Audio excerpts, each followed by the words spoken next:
ओम अज्ञानतिमिरान्धस्य ज्ञानाञ्जनशलाकया चक्षुरुन्मिलितं येन तस्मै श्रीगुरवे नमः। नमो विष्णुपादाय कृष्णप्रेष्ठाय भूतले श्रीमते भक्तिवेदान्त स्वामिन् इति नामिने। नमस्ते सरस्वते देवे गौरवाणी प्रचारिणे निर्विशेष शून्यवादी पाश्चात्य देश तारिणे। जय श्री कृष्ण चैतन्य प्रभु नित्यानंद श्री अद्वैत गदाधर शिवासादि गौर भक्त वृंदा।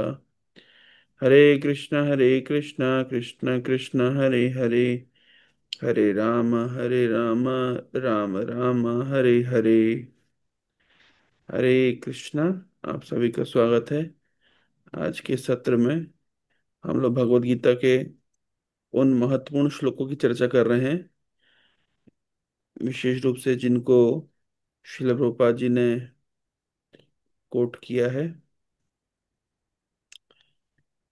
तो आज हम लोग बेसिकली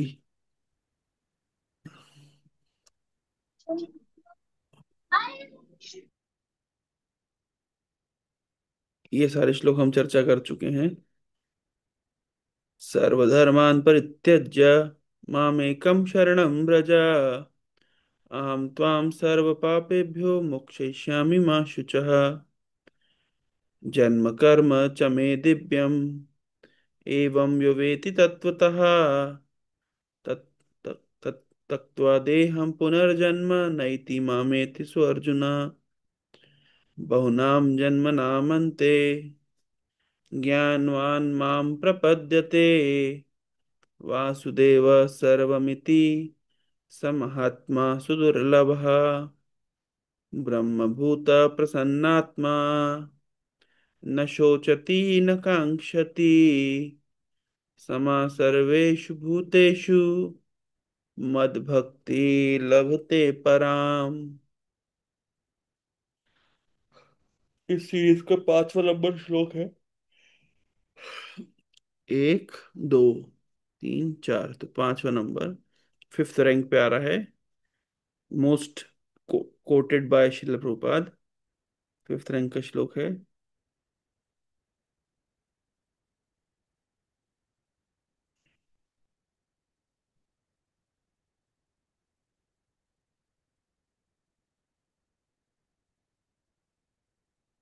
यस।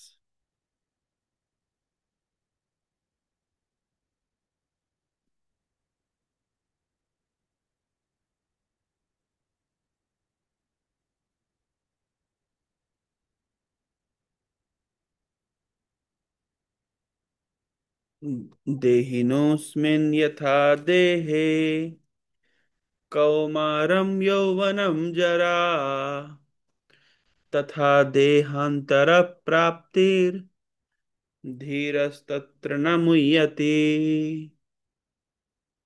तो ये श्लोक बहुत ही प्रसिद्ध श्लोक है, और आप सभी से निवेदन है कि इस श्लोक को रट्टा मार लीजिए, है ना। तो ये बेसिकली तीन चार श्लोकों का संग्रह है ना। आप अगर दो दूसरे अध्याय के 11 नंबर श्लोक से भगवान का उपदेश शुरू होता है एक्चुअली। तो भगवान पहला श्लोक क्या बोल रहे हैं?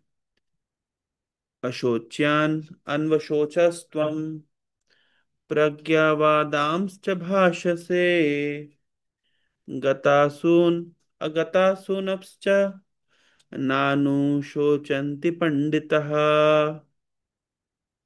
बोल रहे हैं अर्जुन को, भगवान कह डांटते हुए कह रहे हैं, अशोच्यान अन्वशोचस्त्वम। अशोच्यान, हाँ, तुम ऐसी वस्तुओं के लिए शोक कर रहे हो जो शोक करने योग्य नहीं है। अशोच्यान, तुम शोक कर रहे हो। अन्वशोचस, जो शोक करने योग्य नहीं है। कौन कर रहा है? तुम कर रहे हो। तो आम प्रज्ञावादांश भाषसे, तुम बड़ी बड़ी बुद्धिमानों वाली बातें कर रहे हो। ऐसा दिखा रहे हो कि तुम बहुत बुद्धिमान हो, है ना। You are talking like a great man, you are talking learned words. लेकिन बातें तो तुम बड़ी ज्ञानियों वाली कर रहे हो, पंडितों वाली कर रहे हो, लेकिन जो पंडित होते हैं, गतासून अगतासूनश्च, नानुशोचंती, ना अनुशोचंती। जो पंडित होते हैं वो जो हैं और जो नहीं हैं, यानी जो जीवित हैं और जो मर गए हैं, उनके लिए शोक नहीं करते, है ना, उनके लिए शोक नहीं करते। नानु शोचंती पंडिता। तुम बातें तो कर रहे हो बहुत बुद्धिमान वाली, लेकिन जो बुद्धिमान व्यक्ति होता है वो जो है और जो नहीं है, उन दोनों के लिए ही शोक नहीं करता है।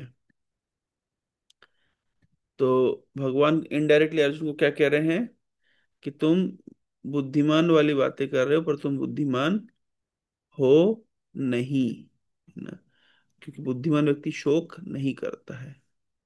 तो ये श्लोक का था, यहाँ से भगवान का उपदेश शुरू होता है ना। फिर उसके बाद उपदेश कहाँ जाता है? हाँ, ये one of the another very important words of Bhagavad Gita. न त्वेवाहम जातु नासम, न त्वं नेमे जनाधिपा, न चैव न भविष्यामः, सर्वे वयम अतः परम। यहाँ भगवान बता रहे हैं, अर्जुन, न त्वेवाहम, न त्व एव अहम जातु न ऐसाम, न त्वं नेमे जनाधिपः। अर्जुन, ऐसा कभी नहीं था कि ये राजा लोग नहीं थे। हाँ, मैं नहीं था, तुम नहीं थे, और ये राजा लोग नहीं थे। और ना ही भविष्य में ऐसा कभी होगा कि हम नहीं होंगे। सर्वे वयम अतः परम। हम हमेशा से थे, हमेशा से हैं, और हमेशा ही रहेंगे। ये श्लोक सभी प्रकार के मायावाद सिद्धांतों का भी खंडन करता है। मायावाद सिद्धांत कहता है कि अभी तो हमारा अस्तित्व है, लेकिन मोक्ष प्राप्त होने के बाद हमारा अस्तित्व नहीं रहेगा, है ना, ऐसा मायावाद सिद्धांत है। तो प्रभुपाद जी ने अपने तात्पर्य में इसका बहुत मतलब विश्लेषण किया है। और प्रभुपाद जी ने कई सारे उपनिषदों से और अलग अलग स्रोतों से और अलग अलग एनालॉजीज और एग्जाम्पल देकर की हमें कन्विंस करने की कोशिश करी है कि कैसे हमारा अस्तित्व हमेशा से रहेगा, हमेशा से था, हमेशा है, और हमेशा रहेगा। तो अ, जैसे उदाहरण दिया जाता है कि अ, मायावादी लोग उदाहरण देते हैं कि तोता होता है ग्रीन कलर का, वो ग्रीन कलर का तोता, है ना, ग्रीन कलर के पेड़ में विलीन हो जाता है। तो वैष्णव आचार्य कहते हैं नहीं नहीं, ऐसा प्रतीत होता है कि वो विलीन हो गया है, लेकिन तोते का अपना अस्तित्व उस हरे पेड़ के अंदर रहता है ना। तो इसका मतलब ये क्या है कि तोता पेड़ में विलीन नहीं होता है, तोते की इंडिविजुअलिटी हमेशा रहती है। मायावादियों का मानना होता है, मायावादी सिद्धांत कहता है कि माया के कारण इंडिविजुअलिटी है, और आ, अगर माया का आवरण हट जाता है तो इंडिविजुअलिटी भी खत्म हो जाती है। लेकिन वास्तविकता में ऐसा नहीं है। जीवात्मा की इंडिविजुअलिटी हमेशा से थी, हमेशा है, और हमेशा रहेगी। ये बात डायरेक्टली गीता का ये श्लोक बता रहा है। There was a time when I did not exist, nor you, nor all these king, nor in the future shall any of us cease to be। ऐसा कभी नहीं था कि तुम नहीं थे, मैं नहीं था, और ये राजा लोग नहीं थे, और ना ही कभी ऐसा होगा। तो one of the biggest refutation of मायावाद सिद्धांत है ये, जहां पे ये क्लेम किया जाता है कि जीवात्मा की इंडिविजुअलिटी खत्म हो जाती है। एक्चुअली अगर जीवात्मा की इंडिविजुअलिटी खत्म हो गई तो फिर सब कुछ ही खत्म हो गया, फिर बचा ही क्या, है ना। तो जब फिर प्रश्न उठता है कि इस तरह बोला जाता है कि कुछ नहीं, केवल ब्रह्म है ना, हम नहीं बचेंगे, केवल ब्रह्म बचेगा। तो इसका तात्पर्य क्या होता है, यह सब कुछ एक है, ऐसा करके बहुत सारे मायावादी बताते हैं। तो उसका अर्थ ये होता है ना। अभी रूपेश्वर दामोदर, उसके ऊपर बहुत अच्छा इंस्टाग्राम अगर आप देखेंगे, एस्थेटिक वेदांता, तो काफी अच्छे उनके पोस्ट आ रहे हैं, और काफी अच्छे उनके एनालॉजीज आ रही हैं। वेदांत सूत्रों को वो बहुत ही वैष्णव स्टाइल से समझा रहे हैं, और बहुत सारे आचार्य की कमेंट्री से प्रस्तुत कर रहे हैं कि किस प्रकार से ये जो इंडिविजुअलिटी क्राइसिस है, जो कि मायावाद फिलॉसफी का बेसिस है कि जीवात्मा विलीन हो जाती है, जीवात्मा का अस्तित्व बचता नहीं है ना, उसको वो खंडन कर रहे हैं, बहुत ही स्ट्रांगली वो खंडन कर रहे हैं। तो आप लोग ग्रुप्स में देखते होंगे, बहुत अच्छे अच्छे पोस्ट वो लोग निकाल रहे हैं, वीडियोस निकाल रहे हैं, और एक्चुअली समझाने का प्रयास कर रहे हैं कि कैसे जीवात्मा की इंडिविजुअलिटी भी इटर्नल है। जीवात्मा इटर्नल है, और इंडिविजुअलिटी भी इटर्नल है ना। तो ये एक बहुत इंपॉर्टेंट एस्पेक्ट है। तो ये वन ऑफ दी, अभी एक लेटेस्ट एक वीडियो बनाई थी एक यूट्यूबर ने। अ, एक यूट्यूबर वीडियो ने एक अच्छी वीडियो बनाई थी, उसने कहा कि मतलब वो खुद ही अपने मायावाद सिद्धांत को काट काट रहा था। He is a very kind of is a big fan of Shankaracharya's philosophy, but he himself refuted his philosophy in मतलब मीन्स unknowingly। वो क्या बताया कि बोले अगर हम कुछ कलर ले लेते हैं, है ना, अगर हम if we take some liquid colour and we put it in ocean, so then and 1 out of 1 million molecule will be that molecule of that, वो कलर के साथ मतलब उसका वो मॉलिक्यूल रहेगा। अगर हम उसको माइक्रोस्कोप एनालिसिस एनालिसिस करेंगे, तो यानी हम, है ना, 10 लाख मॉलिक्यूल में एक मॉलिक्यूल हमें, है ना, वो कलर का मिल जाएगा, ऐसा उसका एनालिसिस है। तो ये कहने का तात्पर्य ये है कि जो मायावाद सिद्धांत होता है कि हम तो नदियों की तरह होते हैं और समुद्र में जाके मिल जाते हैं। में मिलने के बाद नदी समुद्र हो गई, नदी की इंडिविजुअल आइडेंटिटी नहीं बची, है ना।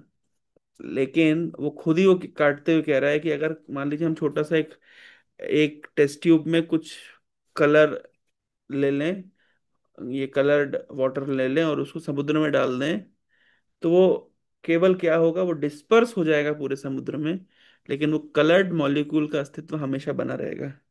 यानी again the point is, the point is individuality का कभी भी क्राइसिस नहीं होगा, हमेशा बनी रहेगी। बट जैसे कि एग्जांपल है, वो जो जो तोता है, वो पेड़ में दिखता नहीं है, लेकिन इसका अर्थ ये नहीं कि तोते का इंडिपेंडेंट अस्तित्व नहीं है। तो इस श्लोक में भगवान यही बता रहे हैं। तो कभी भी आपसे कोई पूछे, है ना, कभी भी कोई आपसे इस विषय में बोलता है कि हमारी इंडिविजुअलिटी खत्म हो जाती है, इंडिविजुअलिटी केवल माया के आवरण में है, और जब माया का आवरण हटता है तो जीव ब्रह्म हो जाता है, तो उसको आप इमीडिएटली काट के ये श्लोक कोट करें। एक्चुअली कौन सा श्लोक कहाँ कोट करना, ये भी बहुत इंपॉर्टेंट है ना। जैसे कि इस श्लोक में आपको क्या मिल रहा है, ना तो हम जातु नासम ना तुम नेम जनादि भाई। इमीडिएटली अगर कोई व्यक्ति बोलता है कि हमारी इंडिविजुअलिटी खत्म हो जाती है, तो आपको ये श्लोक तुरंत आना चाहिए, है ना। प्रोपा जी बताते हैं कि श्लोक कैसे कोट किए जाते हैं। जैसे एक लॉयर होता है, वो कोर्ट ऑफ लॉ में, है ना, दलीलें कोट करता है, अलग अलग पिनल कोड की दलीलें कोट करता है, कॉन्स्टिट्यूशन के सिद्धांत नोट कोट करता है, या लीगैलिटीज कोट करता है, प्रीवियस जजमेंट कोट करता है। तो जितना अधिक कोट कर पाता है, उतना उतना स्ट्रांग वकील माना जाता है। उसी प्रकार से, है ना, एक स्ट्रांग डिवोटी, एक स्ट्रांग प्रीचर वही है जो सही समय पे सही, है ना, शास्त्र के कोट को प्रेजेंट कर सके, है ना। तो इसलिए ये सारे श्लोक जो हम चर्चा करते जा रहे हैं, ये मुंह पे रटे होने चाहिए।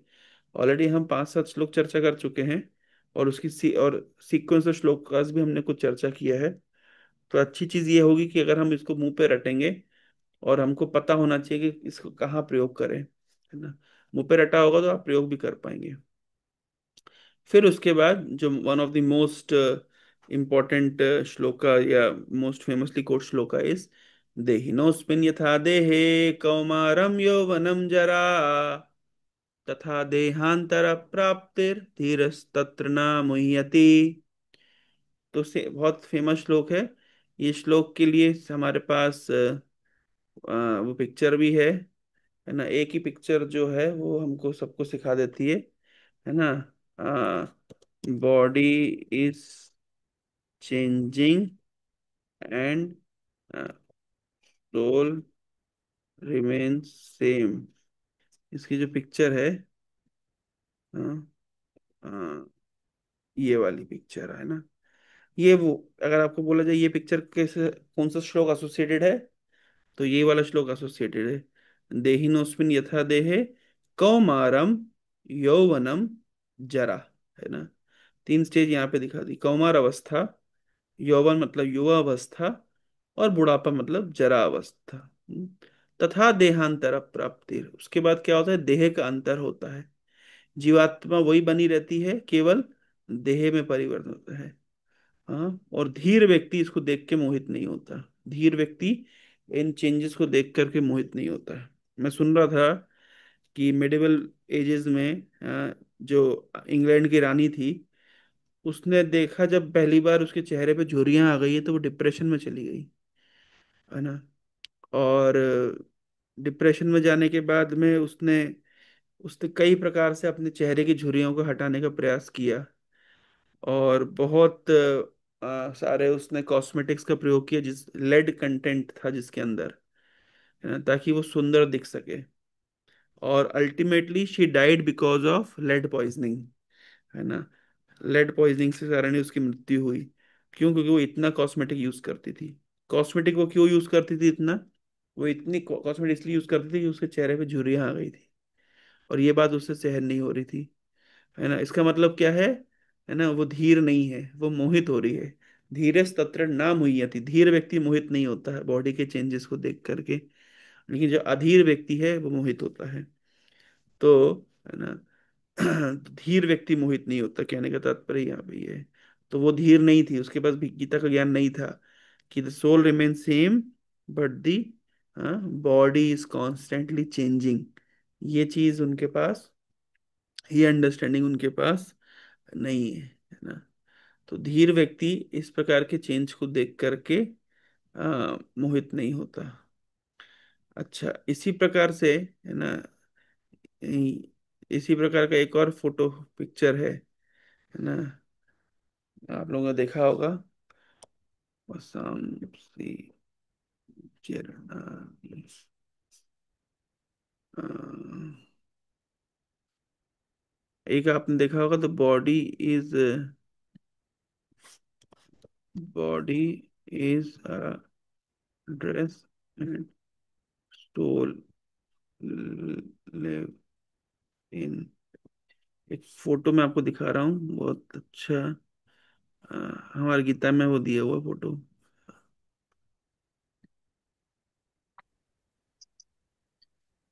और फोटो आप लोगों ने देखा होगा, इस्कॉन वाला, जिसमें क्या होता है, वैसे वो आत्मा है। हाँ, ये वाला। ये फोटो में क्या दिखा रहे हैं, ये क्या चल रहा है, कोई बता सकता है? इस फोटो में क्या दिखाया जा रहा है? ये कौन सा श्लोक कोट हो रहा है इस फोटो में?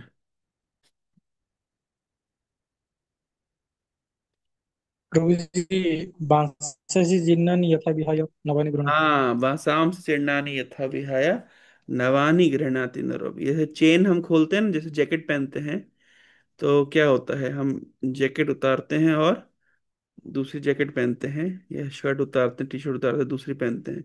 तो जो सोल है, जो आत्मा है, वो देखिए वो वैसे जैकेट उतार रही है, ये शरीर रूपी जैकेट उतार रही है, और ये दूसरा वाला उसके हाथ में है, वो पहन रहा है ना। ये पुराना वाला उतार रहा है और नया वाला पहन रहा है ना। चेन ऊपर ले रहा है, चेन लगा रहा है, ऐसा दिखा रहे हैं, है ना। तो ये कितना दिमाग लगाया है जिसने भी ये चित्रण किया है।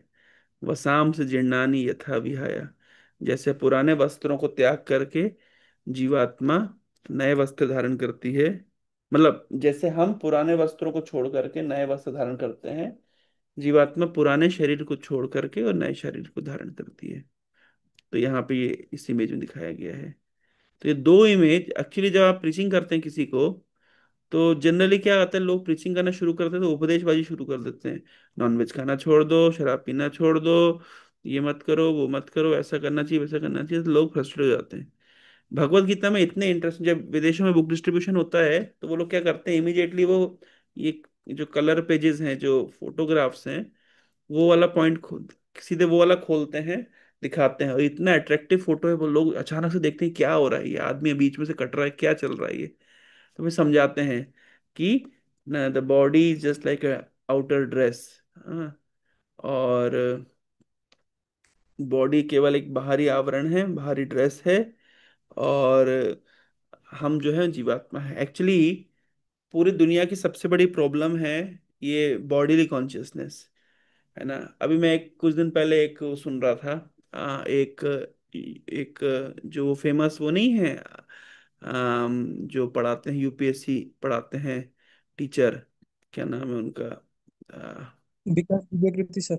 नहीं वो नहीं, वो जो जो इनका फेमस डायलॉग है ना, ये सब बोल, काफी ये आपका तरीका काफी कैजुअल है, बैठने का तरीका काफी कैजुअल है ना, वो वाले टीचर। तो बहुत एक उनने क्या बता रहे थे, वो मतलब वो बोल रहे थे कि वो बोल रहे थे कि विदेशों में क्या किया उन लोगों ने, जैसे उन्होंने टेक्नोलॉजी डेवलप करी, और है ना, सीवेज, सीवेज टेक्नोलॉजी, सीवेज कैसे होगा, और पानी मतलब शहरों की साफ सफाई कैसे होगी, so they develop some kind of technology. और बोले इंडिया में हमने जाते हैं, है ना, हमने वी हैव, हमने क्या किया है, हमने जात बना दी है कि भाई एक एक लेवल के लोग वही काम करेंगे, है ना। तो ये उनका वर्जन था, कुछ हद तक सही भी है ना। जैसे हमने भंगी बना दिया है, जो स्ट्रीट्स में झाड़ू मारेंगे, या हमने बार बार बना दिए हैं नाई, जो बाल काटेंगे, तो हमने जातें इजाद कर दी है। बोले लेकिन विदेशों में उन्हें टेक्नोलॉजी इजाद करी है। एनीवे उनका वर्जन हो सकता है, परंतु आज अगर आप अमेरिका में देखें, कहीं पे भी किसी बड़े देश के एग्जाम्पल में, तो जैसे मान लीजिए अमेरिका का एग्जाम्पल देते हैं, तो जो छोटे काम करने, मान लीजिए आपको घर की सफाई करनी है ना, आपको सीवेज की सफाई करनी है, अभी कौन सफाई करेगा? तो आपको पता है वो लोग क्या करते हैं, है ना। तो सीवेज की सफाई के लिए आदमी कहाँ से लाते हैं, कहाँ से लाते होंगे, क्या लगता है आप लोगों को? सीवेज की सफाई मुझे करनी है, छोटे काम करने हैं, घर की सफाई करनी है, इसके लिए आदमी कहाँ से लाते होंगे? हम्म, क्या लगता है आप लोगों को? इंडिया से लाते होंगे, है ना। आप लोग ये सोच रहे हैं कि इंडिया से लाते होंगे, नहीं। इंडिया सबसे क्रीम क्लास है अमेरिका में, सबसे ज्यादा टैक्स पेयर इंडियंस हैं, है ना। भाई आप खुद सोचिए ना, इंडिया में जितने पढ़े लिखे लोग होते हैं सब अमेरिका चले जाते हैं, तो वहां फिर तो वहां जाके सीवेज थोड़ी ना साफ करेंगे। सीवेज वगैरह साफ करना हो, घरों की सफाई करनी हो, छोटे काम अगर जिसको आप कहते हैं वो करने हो, हम, है ना, यहाँ से हम ऐसा बोलते हैं कि कोई छोटा बड़ा नहीं होता, और ऐसा वैसा विदेशों में ऐसा नहीं, सब जगह होता है। चातुर्वर्ण्य माया सिस्टम गुणा कर्म विभाषा, है ना, ये भगवान के द्वारा सृष्टि हर जगह है। वहां पे छोटे काम करने के लिए मैक्सिकन्स और ब्लैक्स को रखा जाता है, ठीक है। तो आप सोचिए, ऐसा नहीं है कि वहां पे जैसे हमारे यहाँ निचली जाति से एक्सपेक्ट किया था वो ये काम करते हैं, तो वहां पे, है ना, जातिगत भेद नहीं है, वहां पे रंग का भेद है ना। एक गाना आया था बहुत समय पहले, हाँ, काले गोरे का भेद नहीं, हर दिल से हमारा नाता है। सुना आप लोगों ने? कुछ और ना आता हो हमको, हमें प्यार जताना आता है, और जिसे मान चुकी सारी दुनिया, वो बात वही बतलाता हूँ, भारत का रहने वाला हूँ, भारत की बात सुनाता हूँ। एक पेट्रियोटिक सॉन्ग था बहुत पुराना, तो उसमें बता रहे हैं काले गोरे का भेद नहीं, तो भैया हमारे देश में फिर ऊंची जात नीची जात का भेद है। तो भेद हर जगह है। तो हमारे यहाँ काला गोरे का भेद नहीं है, लेकिन हमारे तो भगवान ही काले हैं, तो क्या ही कह सकते हैं, काले गोरे का क्या भेद ही करना है। लेकिन विदेशों में काले गोरे का भेद है, और बहुत डाइवर्स भेद है आज भी। मार्टिन लूथर किंग का एक बहुत फेमस वो था, वक्तव्य था कि एक दिन मैं देखना चाहता हूँ कि जब काले और गोरे एक साथ मिल करके एक साथ स्कूल में पढ़े, एक साथ एजुकेशन ले, एक साथ वो करें, है ना। तो एक पूरा, जैसे हमारे यहाँ निचली जाति को ऊपर उठाने के लिए और भेद बुद्धि मिटाने के लिए बहुत सारे रेवोल्यूशन चलाए गए, वहां पे काले और गोरों को एक जैसा वो करने के लिए रेवोल्यूशन चलाए गए। ये काले लोग कौन है, तो बेसिकली आप सभी जानते हैं काले लोग कौन है। ये जो स्लेव्स ले जाते थे अफ्रीका से, है ना, human. Prabhupada fulfilled the dream of Martin Luther King. हाँ, तो क्या क्या बोले क्या, Prabhupada? I said that Prabhupada fulfilled the dream of Martin Luther King. या ऑफ कोर्स, नेचुरली। तो द पॉइंट इज, मतलब I am just trying to tell कि जैसे एक, मतलब ये जो वहां पे जैसे जो लोग स्लेव्स गए थे अमेरिका में, है ना, यूरोपियन लोग क्या करते थे, स्लेव्स खरीद के ले जाते थे। एक्चुअली अत्याचार हुआ है, नो डाउट, जैसे हमारे देश में निचली जातियों के साथ में अत्याचार हुआ है, वहां पे ब्लैक्स के साथ में अत्याचार हुआ है। उन्हें सफिशिएंट एजुकेशन के लिए स्रोत नहीं दिए गए, उन्हें सफिशिएंटली क्या कहते हैं, एक अच्छा दर्जा नहीं मिला समाज में। इसलिए आज अगर अमेरिका में सबसे ज्यादा क्राइम रेट है, तो it's all because of Mexicans and blacks, है ना, क्योंकि they are the under privilege society there, है ना। इनफैक्ट इंटरेस्टिंगली इंडियंस को बहुत पसंद करते हैं, क्योंकि इंडियंस में ना तो क्राइम रेट होता है, ना वो ड्रग लेके कहीं गिरे पड़े मिलते हैं, है ना, डिसिप्लिन्ड होते हैं, और हार्ड वर्किंग होते हैं, इंटेलिजेंट होते हैं, स्मार्ट होते हैं। तो इंडियंस का बहुत सम्मान करती सरकार है। इनफैक्ट उनकी पार्लियामेंट में कई बार उनके जो कांग्रेसमैन होते हैं वो इंडियंस को ग्लोरीफाई करते हैं, है ना। और इनफैक्ट अमेरिकन लोग पूछते हैं कि भाई आपकी जात में ऐसा क्या है कि आपके डॉक्टर बनते हैं, इंजीनियर बनते हैं, दुनिया जहां आपके यहाँ बनते हैं, हमारे यहाँ तो मतलब लोग कुछ बनते ही नहीं है। ऐसा उन लोग का क्वेश्चन है। And they also feel very insecure with Indians कि भाई पढ़ा लिखाई कर, जिस स्कूल में इंडियंस होते हैं वो स्कूल टॉपर टॉप हो जाता है ना। तो सेम चीज है, क्योंकि इंडिया वाले, इंडिया के जो माता पिता से घिसाते हैं, अमेरिका में घिसा दिया तो माता पिता को जेल भेज देंगे, है ना। वैभव के ऊपर जितना अत्याचार होता है ना, तो अगर अमेरिका में होता तो अभी तो पिताजी जेल जा चुके होते। एनीवे, तो कहने का तात्पर्य ये है, but the point is why that particular society is underprivileged, because for so long they have been treated, mistreated by the society, है ना। तो आज भी वो अंडर प्रिविलेज्ड हैं। लेकिन the revolution that actually came up was, जैसे Martin Luther king ने जो रिवोल्यूशन लाया, या जो भी हमारे देश में विनोबा भावे से लेकर और भी लोग हैं जिन्होंने जाति प्रथा से ऊपर उठाने की कोशिश करी, तो उन्होंने यही तो समझाने का प्रयास किया कि मतलब दिस इज, मतलब भगवत गीता की वो शिक्षाओं का ही तो विमोचन किया जा रहा है कि हम वास्तविक रूप में हम सब आत्माएं हैं, और इस शरीर केवल बाहरी आवरण है ना, आइदर वो ब्लैक हो या वो वाइट हो, या वो उच्च जाति का हो या निचली जाति का हो, है ना। On the spiritual platform we are all one. Of course on the bodily platform we can not be one, है ना। हम हमारा हमारी लाइफ, जैसे जैसे मान लीजिए अमेरिका में वाइट्स की लाइफस्टाइल और ब्लैक्स की लाइफस्टाइल बहुत अलग रहती है ना। उनका खान पान, उनका क्लीनलीनेस, उनका डिसिप्लिन, आप कभी भी जाइए मेट्रोज वगैरह में, मैं न्यूयॉर्क में ऑब्जर्व किया, अगर दो तीन ब्लैक लोग जा रहे हैं तो बहुत लोग, सब लोग डरे हुए रहते हैं कि भाई ये लोग क्या कर देंगे, हार्श बात करेंगे, चिल्ला चिल्ला के बोलेंगे, है ना। तो मतलब बहुत ही लाउड उनका ये रहता है। और आपको बहुत सारे गरीब भी दिखेंगे, होमलेस भी दिखेंगे, सब मैक्सिमम ब्लैक्स ही दिखेंगे आपको। और मैक्सिमम क्राइम्स भी उनके द्वारा ही होता है।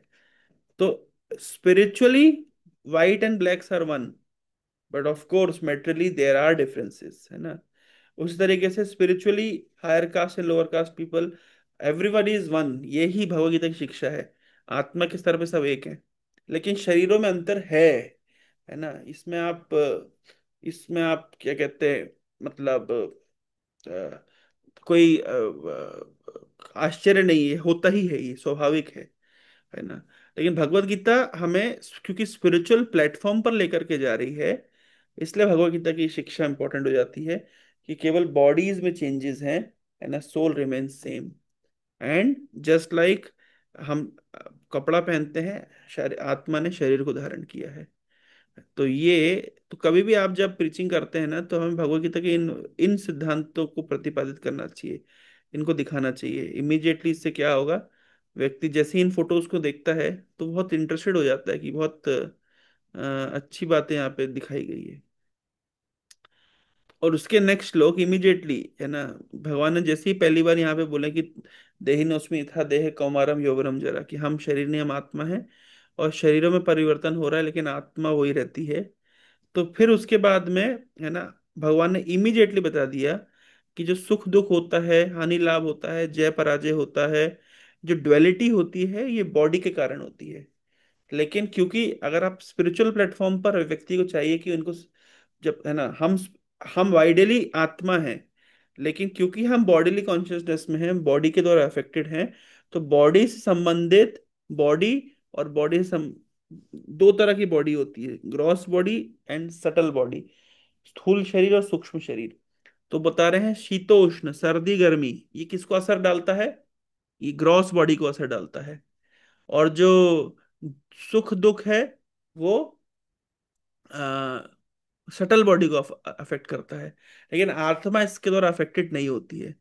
तो इसलिए अगर आत्मिक स्थिति में हम नहीं भी हैं, लेकिन अगर हम प्रयास कर रहे हैं, तो हमें बॉडीली इनकन्वीनियंसेस, चाहे वो फिजिकल बॉडी में हो, चाहे वो सटल बॉडी में हो, है ना, मतलब ग्रॉस बॉडी में हो इनकन्वीनियंसेस, या सटल बॉडी में हो, दोनों को सहन करना आना चाहिए। तान तितिश्वस्व भारत, है ना। मात्रा स्पर्शस्तु कौन्तेया, शीतोष्ण सुख दुखदा, आगम अपाइनो अनित्यस्ताम तितिक्षस्व भारत। तो बता रहे हैं कि जैसे सर्दी गर्मी आती है, वैसे ही सुख और दुख आते हैं, है ना। तो ये एक साइकिल चलता रहता है ना। दे अराइज फ्रॉम सेंस परसेप्शन, ये शरीर के द्वारा परसीव किया जाता है, आत्मा का इससे कोई लेना देना नहीं, क्योंकि पिछले श्लोक में भगवान ने शरीर के विषय में बता दिया है कि जीवात्मा शरीरों में जीवात्मा वही रहती है, शरीर में परिवर्तन होता है।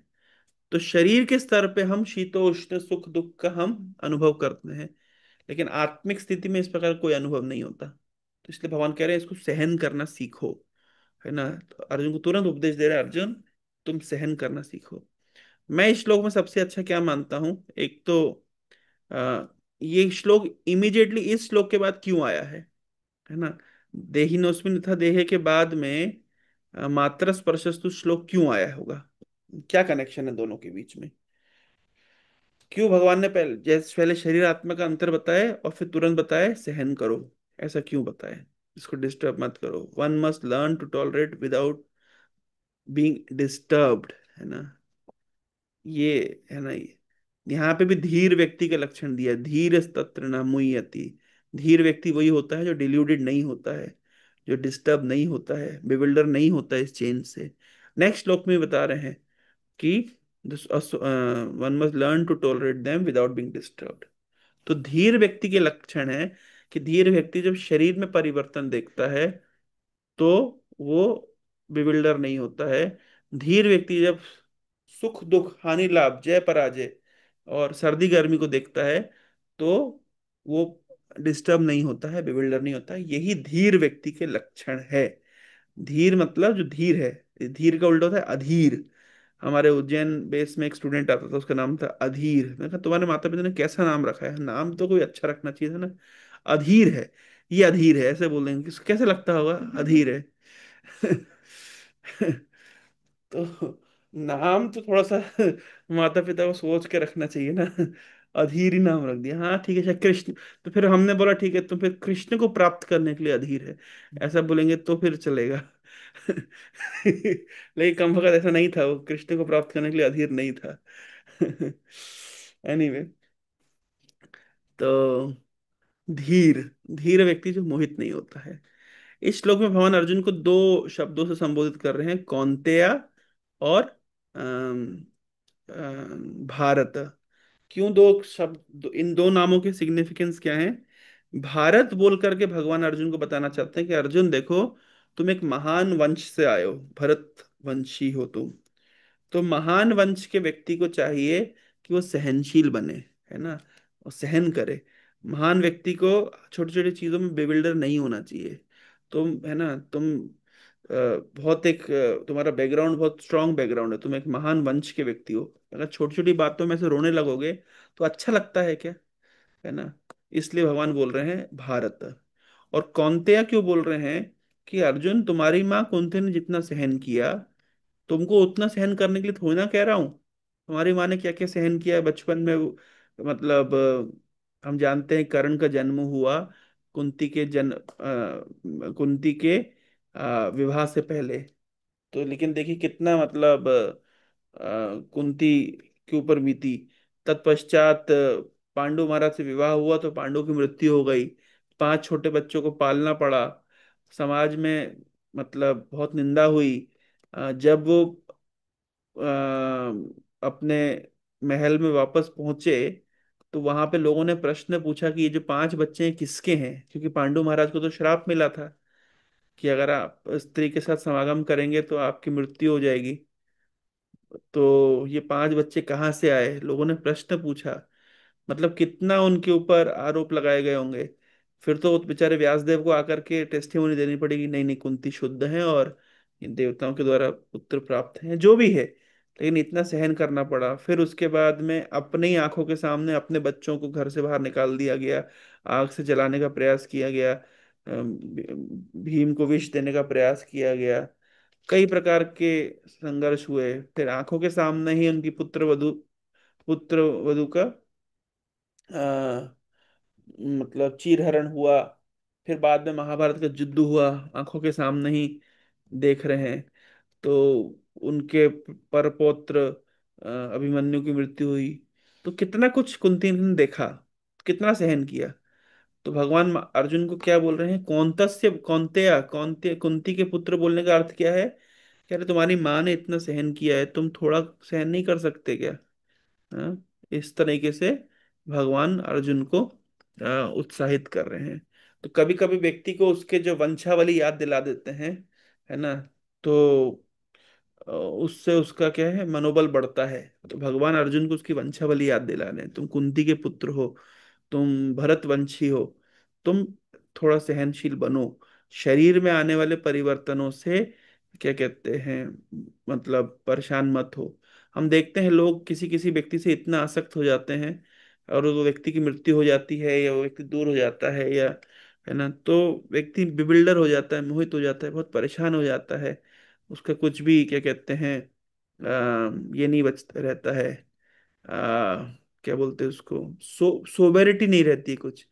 व्यक्ति काइंड ऑफ बिविल्डर हो जाता है। तो यही चीज भगवान इसको कह रहे हैं कि गीता का संदेश यही है कि व्यक्ति, है ना, सहनशील बने और इन छोटी छोटी चीजों से मोहित ना हो, क्योंकि शरीरों में परिवर्तन होते रहते हैं। ऑफ कोर्स जिनके ऊपर बीत रहा होता है उनके लिए सहन करना कठिन होता है, लेकिन ऑप्शन कुछ नहीं है ना। हमने लास्ट कुछ ईयर्स में देखा, हमारे बहुत क्लोज स्टूडेंट्स जैसे रंजीत प्रभु, है ना, इमीडिएटली रात रात बस सोए और सुबह उठे ही नहीं। हाँ, उसके बाद हमारे बेस का एक बच्चा था दीपक, अचानक से, है ना। तो बॉडी इज कॉन्स्टेंटली चेंजिंग, है ना, but the soul remain same. ये भगवत गीता की शिक्षा व्यक्ति को सोबर बनाती है।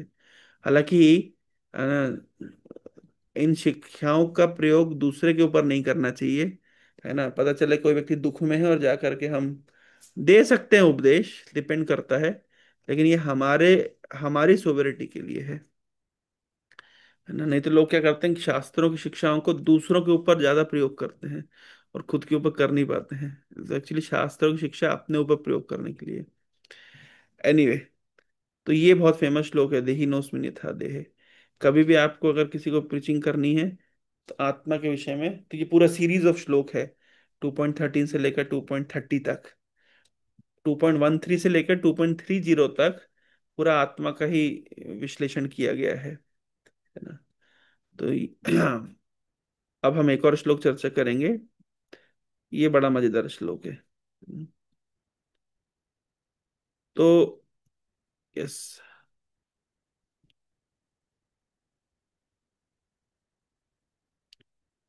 देवैः एषा गुणमयी मम माया दुरत्यया मामेव ये प्रपद्यन्ते मायामेतां तरन्ति ते, है ना। भगवद गीता का 7वें अध्याय का 14 नंबर श्लोक, है ना।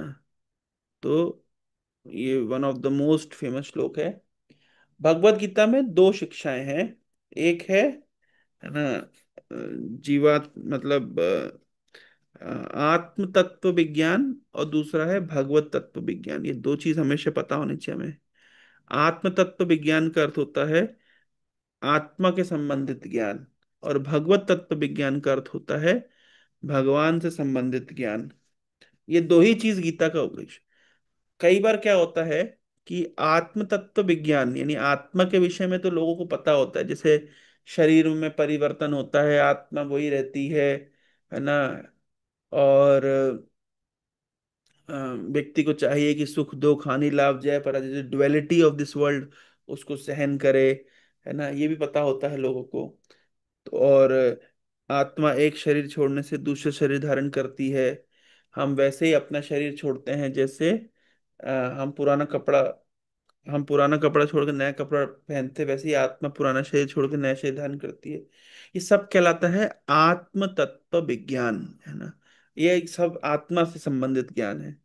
और अधिकतर अध्यात्मवादी को ये सब पता होता है ना। लेकिन दूसरा आता है भगवत तत्व विज्ञान। भगवत तत्व विज्ञान थोड़ा सा और कठिन होता है, जहाँ पे भगवान के विषय में ज्ञान दिया जाता है। तो जनरली लोग क्या करते हैं, आत्म तत्व विज्ञान को तो बहुत अच्छे से जान जाते हैं, भगवत तत्व विज्ञान को समझने में आलसी करते हैं। लेकिन भगवत गीता तब तक आप कंप्लीट अंडरस्टैंडिंग नहीं बनेगी जब तक आप दोनों पैरेलली नहीं समझेंगे। तो सेवन्थ जो चैप्टर है, यहाँ पे मोस्टली भगवत तत्व विज्ञान की चर्चा की गई है। भगवान अपने विषय में ज्यादा यहाँ पे बताए हैं। तो भगवान यहाँ बता रहे हैं देव ही एषा गुणमयी, है ना, मम माया दुरत्यया। तो भगवान अपनी शक्ति माया शक्ति के विषय में यहाँ पे बता रहे हैं। हम हर समय बोलते हैं ना माया बड़ी स्ट्रांग है, माया बड़ी स्ट्रांग है, तो कहाँ से आया माया बड़ी स्ट्रांग है। तो भगवान ने खुद ही बोल रहे हैं मम माया दुरत्यया। अच्छा, माया स्ट्रांग क्यों है? तो ये प्रश्न उठेगा माया इतनी स्ट्रांग क्यों है। तो भगवान कह रहे हैं मम माया मेरी है ना, इसलिए स्ट्रांग है। मम माया दुरत्यया, दुरत्या मतलब जिसको पार करना बहुत कठिन है, तभी तो स्ट्रांग है। मम माया दुरत्यया, है ना। अच्छा, ये माया कैसी है? तो गुणमयी, है ना, गुणमयी है। गुणमयी मतलब consisting of 3 modes of material nature. मैं इसके ऊपर थोड़ा सा और विश्लेषण करूंगा।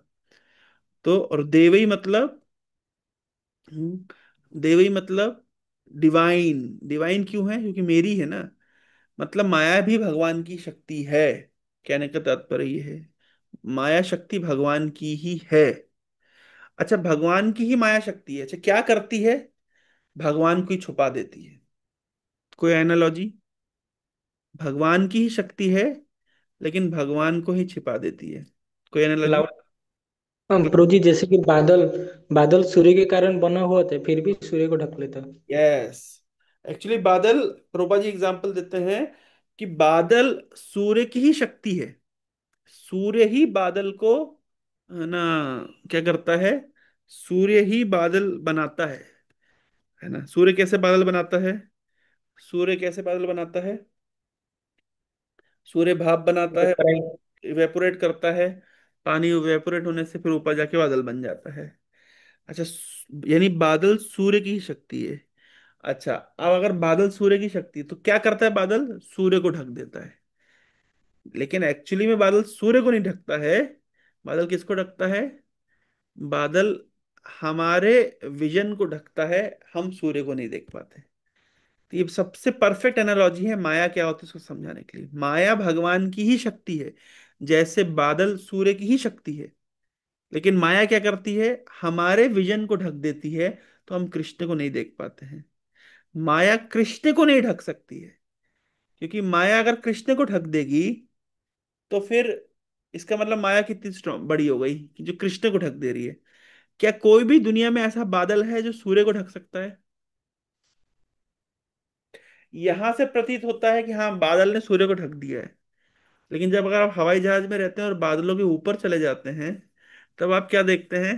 तब आप देखते हैं कि बादलों में क्या शक्ति है सूर्य को ढकेगी? सूर्य तो मतलब स्वच्छंद विचरण कर रहा है। केवल बादलों ने हमारे विजन को ढका है। माया की शक्ति नहीं है कि वो कृष्ण को ढक दे। माया केवल हमारे विजन को ढकती है, लेकिन माया का स्रोत क्या है? भगवान। ये इंपॉर्टेंट है समझना। और दूसरा एंगल अगेन यहाँ पे मायावाद सिद्धांत का, क्योंकि साइमल्टेनियसली मायावाद सिद्धांतों का खंडन होता है।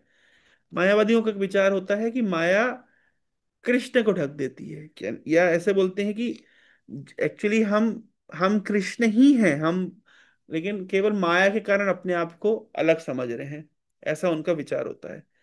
तो प्रोपा जी इसका आंसर देते हैं, अगर हम कृष्ण ही हैं, हम ब्रह्म ही हैं, और माया के कारण अपने आप को हम सेपरेट आइडेंटिटी समझ रहे हैं, तो इसका मतलब है कि हम ओरिजिनली भगवान ही हैं, लेकिन माया ने हमें हमारी आइडेंटिटी भुला दी है। इसका मतलब है ज्यादा स्ट्रांग कौन है, भगवान या माया? समझ पा रहे हैं? एनालॉजी समझिए। अगर माया इतनी शक्तिशाली है कि वो भगवान को ही छुपा सकती है, तो फिर इसका मतलब ज्यादा शक्तिशाली कौन हुआ, भगवान हुए कि माया हुए? तो मायावाद फिलॉसफी को मायावाद फिलॉसफी क्यों कहते हैं? इसलिए कहते हैं कि वो माया के पुजारी हैं।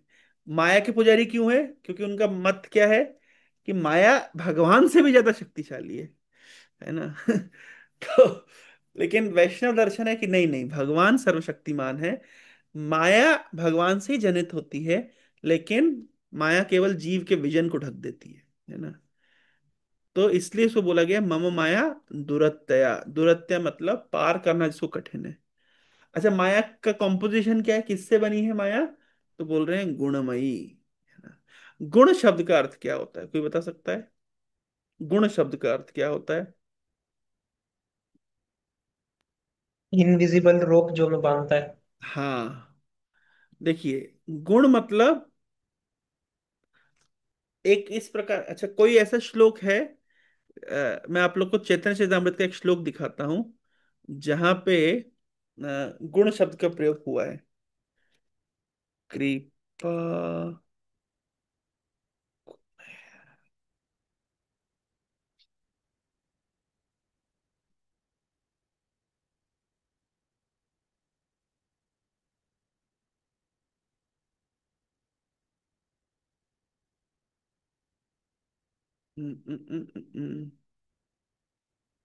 एक श्लोक है चैतन्य चेतामृत का, मैं आप लोग को दिखाता हूँ, है ना? गुण शब्द का अर्थ पहले समझाऊंगा मैं। लाइब्रेरी पे गए, चैतन्य चेतामृत में गए, रघुनाथ दास गोस्वामी का चैप्टर कौन सा है?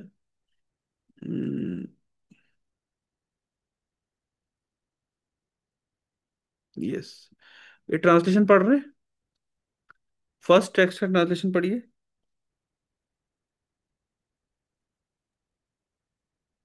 Text 1. With the ropes of his causeless mercy, Sri Krishna Chaitanya Mahaprabhu employed a trick to deliver Raghunath Das Goswami from the blind well of contemptible family life. He made Raghunath Das Goswami one of his personal associates, placing him under the charge of Swarup Damodar Goswami. I offer my respect, I offer my obeisances unto him. तो बोल रहे हैं कि मतलब रघुनाथ दास गोस्वामी घर गृहस्थी के, है ना, अंध कुएं में गिरे हुए थे। अब कोई कुएं में गिरा होता है तो उसको निकालेंगे कैसे? कोई कुएं में गिरा है तो उसको निकालते कैसे हैं? रस्सी से। रस्सी से, है ना? तो भगवान ने एक रोप डाली, कौन सी रोप डाली? कॉजलेस मर्सी की। हाँ, कॉजलेस मर्सी की रोप डाल करके रघुनाथ दास गोस्वामी को बाहर निकाल लिया। तो यहाँ पे है ना, यहाँ पे देखिए इसका अनुवाद देखिए। कृपा गुणेर, कृपा गुणेर यकु गृहांध कुपद उद्धृत भंग्या रघुनाथ दासम नास्या स्वरूप विदते अंतरंगम। श्री कृष्ण चैतन्य मुम प्रपद्ये। मैं उन श्री कृष्ण चैतन्य महाप्रभु की शरण स्वीकार करता हूँ जिन्होंने कृपा रूपी रस्सी डाल करके रघुनाथ दास गोस्वामी को कुगृह अंधकूपद, मतलब है ना, फैमिली लाइफ के अंधकूप से जिसको उनको उद्धार करके रघुनाथ दास गोस्वामी को स्वरूप दामोदर के हवाले कर दिया। ऐसे चैतन्य महाप्रभु को मैं नमस्कार करता हूं। तो उन्होंने क्या डाला? कौन कौन सी रस्सी डाली?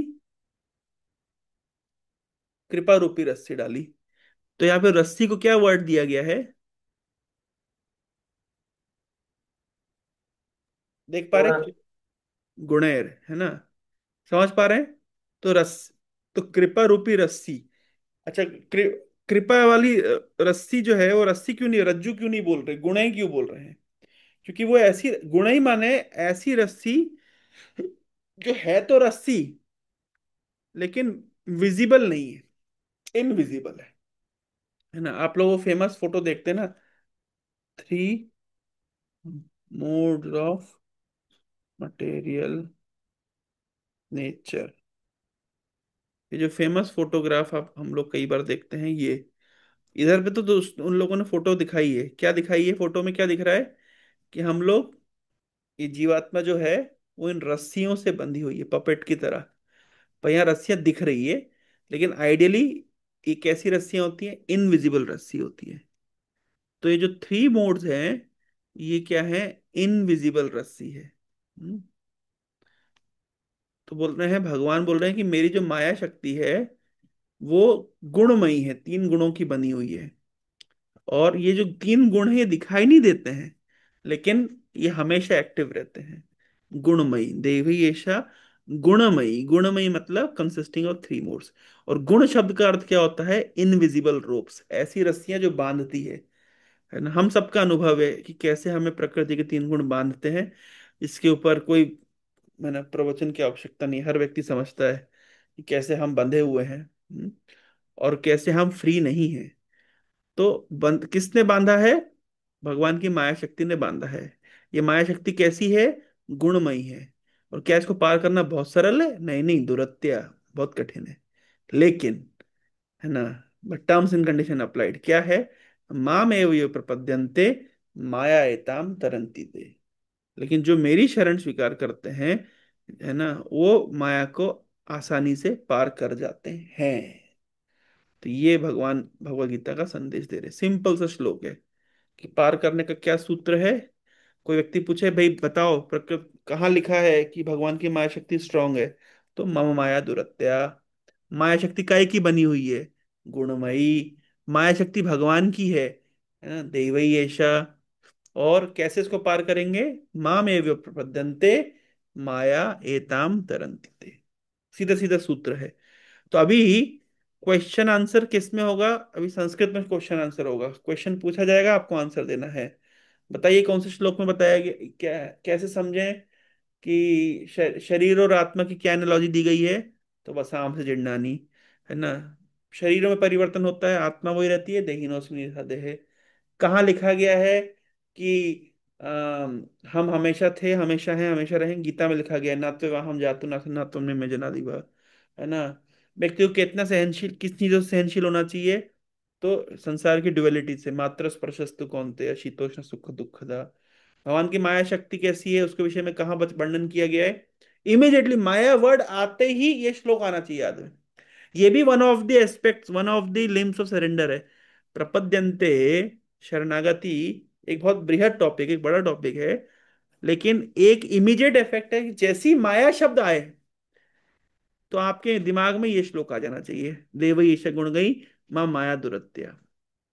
ये जो श्लोकों को मन में रखना सही समय पे सही सूत्र में, ये भी शरणागति का एक लक्षण है। प्रपद्यन्ते, जैसे ही सर्दी गर्मी आती, गर्मी का सीजन आता है ना, ये सर्दी का सीजन आता है ना, तो ये वर्षा ऋतु आती है, जो भी सुख दुख आता है, हानि लाभ आता है, जय पराजय आता है, तो इमीडिएटली मन में कौन सा श्लोक आना चाहिए?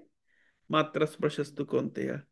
जैसे हम जीवन मृत्यु देखते हैं, है ना, किसी का जन्म हुआ, कोई बड़ा हो गया, कोई मृत्यु को प्राप्त हुआ, इमिडिएटली हमारे मन में क्या श्लोक आना चाहिए? देहिनोस्मिन यथा देहे। है ना, ये माइंड में तुरंत चलते रहना चाहिए, मतलब ये पता तुरंत पकड़ में आना चाहिए कौन सा श्लोक का है ना। तो इस तरीके से क्या होता है, ये भी शरणागति पुष्ट करता है ना, ये भी शरणागति का एक लक्षण है कि ये कुछ सही समय पे गीता के सही उपदेश याद आ रहा है ना। ये सही सूत्र अगर आपको याद आता है ना, तो आप काफी हद तक क्या कहते हैं, बच जाते हैं। तो ये फेमस श्लोक है। हरे कृष्णा। किसी के मन में कोई जिज्ञासा है? हमने बहुत सारे श्लोक चर्चा किए आज। बहुत सारे फिलोसफिकल पॉइंट चर्चा किए। चलिए मैं इसी को पहले दो श्लोक और कवर करता हूँ इसी की लाइन में, है ना, फिर हम एंड करेंगे। तो अच्छा, अब कोई व्यक्ति अगर भगवान की माया शक्ति के द्वारा प्रभावित है, तो क्या होता है उसके साथ?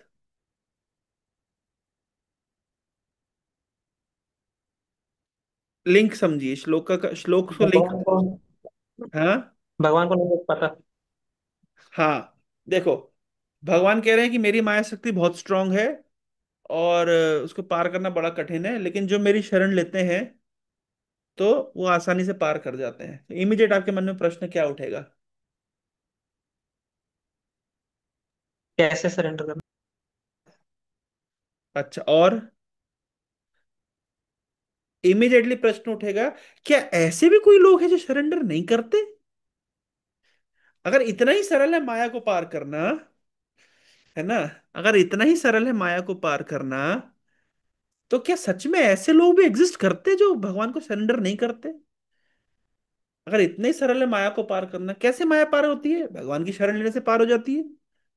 तो क्या सच में ऐसे लोग एग्जिस्ट करते जो भगवान की शरण नहीं लेते? भगवान कह रहे हैं हाँ हाँ, ऐसे कुछ लोग हैं। ऐसे चार लोग हैं, है ना। कौन कौन है? एक प्रकाश है, एक समीर है, एक लोहित है, और एक आशुतोष है। ये लोग चार लोग हैं जो भगवान की शरण नहीं लेते। तुरंत तुरंत भगवान बोल रहे हैं, हाँ ऐसे लोग हैं जो शरण नहीं लेते। कौन नहीं लेते शरण? तो नेक्स्ट श्लोक में बता रहे हैं, न माम दुष्कृतिनो मूढ़ा प्रपद्यन्ते नराधमा मायया पृथग्ज्ञान आसुरम भावमाश्रितः। ये चार प्रकार के जो लोग हैं, ये शरण नहीं लेते। नमाम दुष्कृतिनो, है ना, ये चार दुष्ट लोग हैं। चार कैटेगरी दुष्टों की। पहली दुष्टों की कैटेगरी मूढ़ा, मूर्ख है, बुद्धू है, समझते ही नहीं है। हाँ, नराधमा, नरों में अधम है। माया पृथग्ज्ञाना, माया के द्वारा जिनका ज्ञान ढक गया है। और आसुरम भावम आश्रिता, जो आसुरिक भाव वाले लोग हैं, वो शरण नहीं लेते हैं। तो देखिए लिंक समझिए, दो तीन श्लोकों का लिंक समझ आना चाहिए भाई। इस श्लोक में भगवान कह रहे हैं कि मेरी माया शक्ति बहुत प्रबल है, बहुत स्ट्रांग है, और उसको पार करना बहुत कठिन है, लेकिन जो मेरी शरण लेता है वो आसानी से पार कर जाता है। तो इमीडिएटली प्रश्न उठेगा कि ऐसे लोग हैं जो शरण नहीं लेते? हाँ, बोले हाँ ऐसे लोग हैं जो शरण नहीं लेते। कौन कौन है वो? दुष्कृति, हाँ, वो सब दुष्कृति लोग हैं, मूढ़ा, नराधमा, माया अप्रत ज्ञाना, आसुरम भावम आश्रिता। तो अभी प्रभुपा जी जैसे आप प्रभुपा जी के लेक्चर्स में आप देखेंगे, जैसे ही प्रभुपाद बोलेंगे, है ना, foolish people don't take shelter of Krishna, immediately Prabhupada ये श्लोक कोट कर देंगे, नमाम दुष्कृतिनो मूढ़ा। है ना, प्रभुपाद जी का फेवरेट अगर वर्ड है कोई, फेवरेट गाली अगर कोई है, तो वो है मूढ़ा। मतलब अगर हम तो सिर्फ श्लोक देख रहे हैं तो रैंक देख रहे हैं, अगर वर्ड्स में देखा जाए, तो अगर सबसे ज्यादा प्रभुपाद ने अगर कुछ वर्ड कोट किए हैं, तो one of the famous word निकलेगा मूढ़ा। ये फेमस वर्ड है प्रभुपाद जी का, है ना। तो मूढ़ा, मूर्ख लोग, है ना। तो फुलिश लोग, नराधमा, रास्कल। है, रास्क रास्कल। रास्कल्स। तो इस तरीके से, तो फिर नेक्स्ट पूछेगा, तो फिर मतलब फिर कुछ लोग शरण लेते भी हैं कि नहीं लेते हैं? हाँ हाँ लेते हैं। कौन लेते हैं? तो वही चार तरह के लोग लेते हैं शरण। वो चार कौन कौन है? चतुर्विधा भजन्ते माम जना सुकृतिनो अर्जुना आर्त जिज्ञासु अर्थार्थी ज्ञानी च भरतार्ष। तो देखिए तीन श्लोक का पूरा लिंक है, ये पैकेज में आता है, एक के साथ एक फ्री। देखा ना, वो हार्पिक की बोतल आती है, तीन एक साथ आती है। तो वैसे ये ऐसे है ना, पूरा सीक्वेंशियल श्लोक है। कौन सरेंडर सरेंडर मतलब माया शक्ति स्ट्रांग है, लेकिन जो सरेंडर करता है उसको भगवान की माया शक्ति पकड़ती नहीं है, छोड़ देती है। तो सरेंडर कौन नहीं करता और कौन करता है, ये पूरे लिस्ट दे दी है। तो होमवर्क यही है हमारा कि अगर कोई इमीडिएटली अगर आए सरेंडर कौन नहीं करता है, तो कौन सा श्लोक आना चाहिए? नमाम दुष्कृतिनो मूढ़ा। और कौन लोग सरेंडर करते हैं, कौन भगवान के पास जाते हैं? चार प्रकार के लोग जाते हैं। आर्तो हैं, जो पीड़ित हैं, जिज्ञासु हैं, अर्थार्थी कुछ अर्थ चाहते हैं, और ज्ञानी है। नेक्स्ट श्लोक में भगवान बता रहे हैं जो ज्ञानी जो होता है, मुझे इनमें से चारों में से जो ज्ञानी है, ज्ञानी मतलब जिसको भक्ति का ज्ञान ठीक ठीक है, वो मुझे प्रिय। तेषाम ज्ञानी नित्य युक्त एको भक्ति विशिष्यते प्रियो ही ज्ञान अत्यर्थम अहम स समम प्रिय। और फिर भगवान वही से फेमस श्लोक कह रहे हैं, ये ज्ञानी बनना इतना सरल नहीं है। बहुनाम जन्मनाम अन्ते ज्ञानवान माम प्रपद्यते। पूरा लिंक एक्चुअली आप कोई भी श्लोक को, है ना, आगे दो चार श्लोक पीछे दो चार श्लोक मिला करके आप समझ सकते हैं, है ना, इस तरीके से। हरे कृष्णा। किसी के मन में कोई जिज्ञासा, कोई प्रश्न?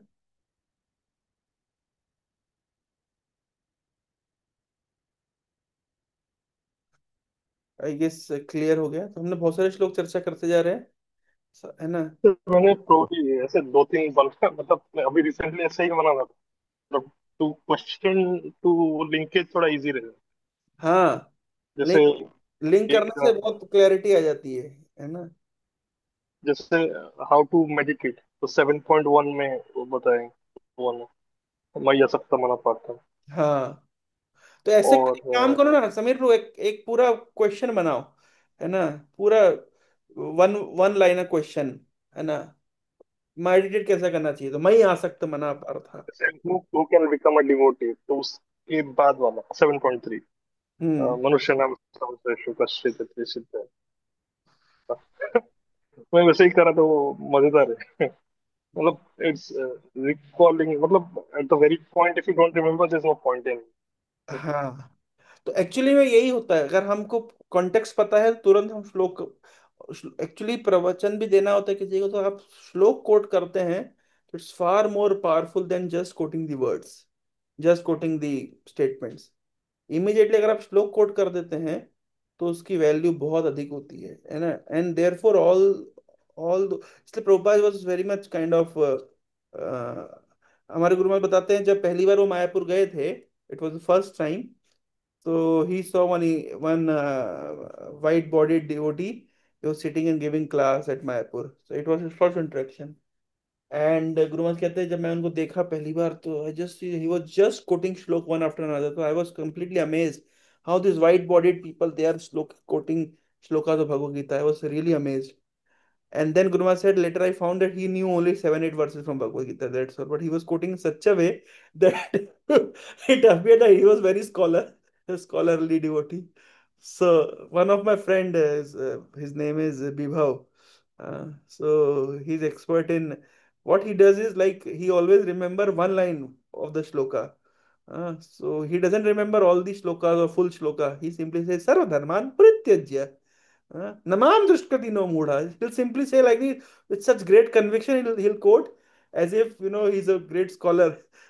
So, but he always remember only one line of the shloka, not the ये entire. तो वो नामा विस्कृत मूढ़ा, मैं देखा हूँ ज्यादातर ये प्रेसिडेंट ऑफ यूनाइटेड स्टेट्स पर प्रभुपाद ज्यादा बोलते हैं। ये तो मतलब प्रेसिडेंट ऑफ यूनाइटेड स्टेट्स तो पूरा परफेक्ट उनके लिए है कि राष्ट्र हर एक जनरेशन में और उन्होंने। साइंटिस्ट लोग के लिए प्रभुपाद क्या यूज हाँ, करते थे?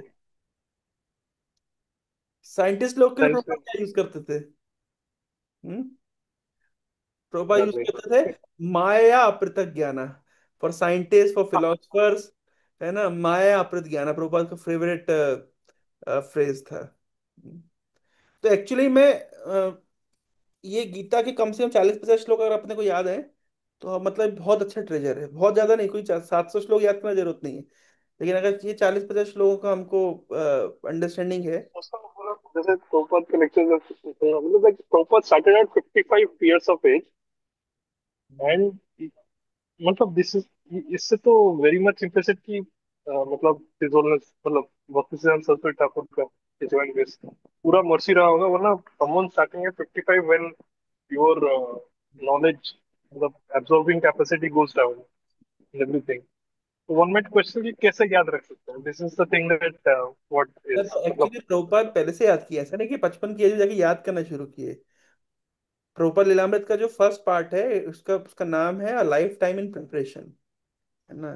प्रॉपर इनिशियल चाइल्डहुड डेज पे भी पढ़ रहे थे क्या, मतलब फोकस? प्रभुपाद जी सारी कमेंट्री पढ़े अपने गृहस्थ आश्रम में, है ना। आई Like डेंट नो, मेरे को it was, लगा कि it वो was not like he started to read at 50 age of 55. No, in fact, it was a lifetime in preparation. And during his entire Grihastha ashram, he was preparing himself. And he was a very scholar. It was not like he became scholar later on.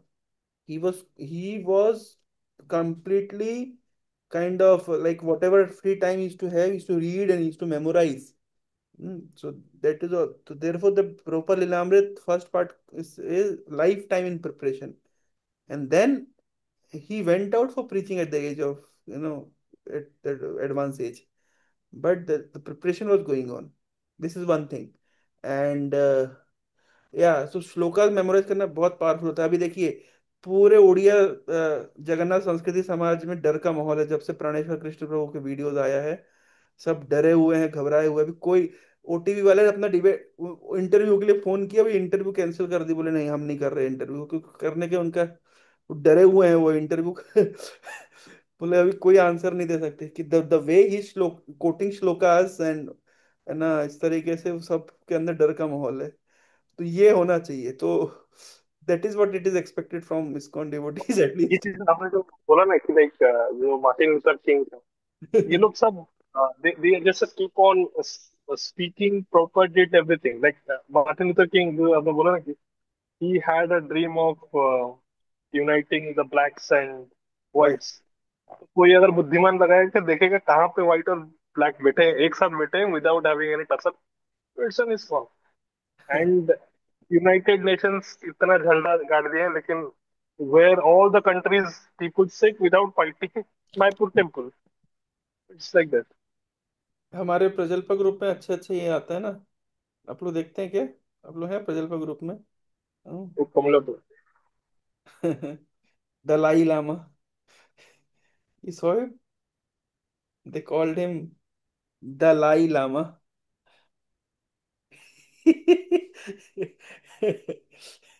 Anyway, हरे कृष्ण, श्री रूपा की जय।